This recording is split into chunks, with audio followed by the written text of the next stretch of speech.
ایک مرتبہ حضرت سیدنا عمر رضی اللہ تعالیٰ عنہ کے دور خلافت میں ایک لڑکے کو زنا کے جرم میں سزا دینے کے لیے لے جایا جا رہا تھا۔ وہ لڑکا اونچی اونچی آواز سے پکار رہا تھا کہ میں بے گناہ ہوں، مجھے سزا نہ دی جائے۔ حضرت علی رضی اللہ تعالیٰ عنہ کا وہاں سے گزر ہوا تو آپ نے اس لڑکے کی پکار سن کر سرکاری اہلکاروں کو روکنے کا حکم فرمایا اور لڑکے سے پوچھا کہ کیا معاملہ ہے۔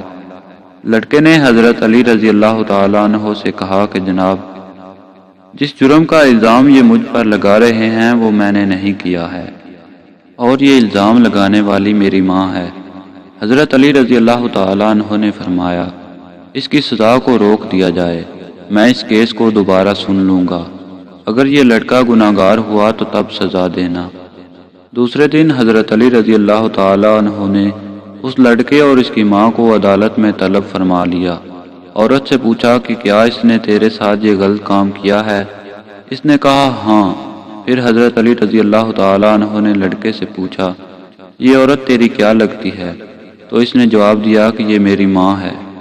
عورت نے اسے بیٹا ماننے سے انکار کر دیا۔ فیصلہ سننے کے لیے لوگوں کا بہت بڑا ہجوم جمع تھا۔ حضرت علی رضی اللہ تعالیٰ عنہ نے فرمایا، تو اچھا پھر اے عورت، میں اس لڑکے کا تیرے ساتھ اتنے حق مہر کے بدلے نکاح کرتا ہوں۔ تو عورت چیخ اٹھی کہ اے علی، کیا کسی بیٹے کا ماں کے ساتھ نکاح ہو سکتا ہے؟ حضرت علی رضی اللہ تعالیٰ عنہ نے سوال کیا کہ کیا مطلب؟ تو اس عورت نے جواب دیا کہ اے علی، یہ لڑکا تو واقعی میرا بیٹا ہے۔ اس پر حضرت سیدنا علی رضی اللہ تعالیٰ عنہ نے فرمایا کہ کیا کوئی بیٹا اپنی ماں کے ساتھ بدکاری کر سکتا ہے؟ عورت نے جواب دیا کہ نہیں۔ حضرت سیدنا علی رضی اللہ تعالیٰ عنہ نے فرمایا، تو پھر تو نے اس اپنے بیٹے پر ایسا الزام کیوں لگایا؟ تو عورت نے جواب دیا، اے علی رضی اللہ تعالیٰ عنہ، میری شادی ایک امیر کبیر شخص سے ہوئی تھی، اس کی بہت زیادہ جائیداد تھی۔ یہ بچہ ابھی چھوٹا تھا، دودھ پیتا ہی تھا کہ میرے خاوند کا انتقال ہو گیا۔ تو میرے بھائیوں نے مجھے کہا کہ یہ لڑکا تو اپنے باپ کی جائیداد کا وارث ہے، اس کو کہیں چھوڑ آؤ۔ میں اسے کسی آبادی میں چھوڑ آئی، ساری جائیداد میری اور میرے بھائیوں کی ہو گئی۔ یہ لڑکا بڑا ہوا تو ماں کی محبت نے اس کے دل میں انگڑائی لی۔ یہ ماں کو تلاش کرتا کرتا میرے تک پہنچ گیا۔ میرے بھائیوں نے مجھے پھر ورگلایا کہ اس پر جھوٹا الزام لگا کر اس کی زندگی کی سانس ہمیشہ ہمیشہ کے لیے ختم کر دی جائے۔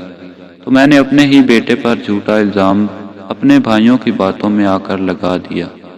حقیقت یہ ہے کہ یہ میرا بیٹا ہے اور بالکل بے گناہ ہے۔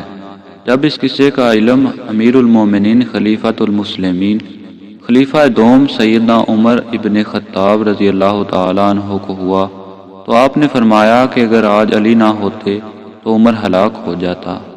اگر آپ کو یہ ویڈیو پسند آئی تو ویڈیو کو لائک کیجئے اور ایسی ہی مزید ویڈیوز حاصل کرنے کے لیے چینل کو سبسکرائب کیجئے اور ساتھ ہی گھنٹی کے بٹن کو بھی دبا دیجئے تاکہ نئی آنے والی ویڈیوز کی اطلاع آپ کو بر وقت مل سکے۔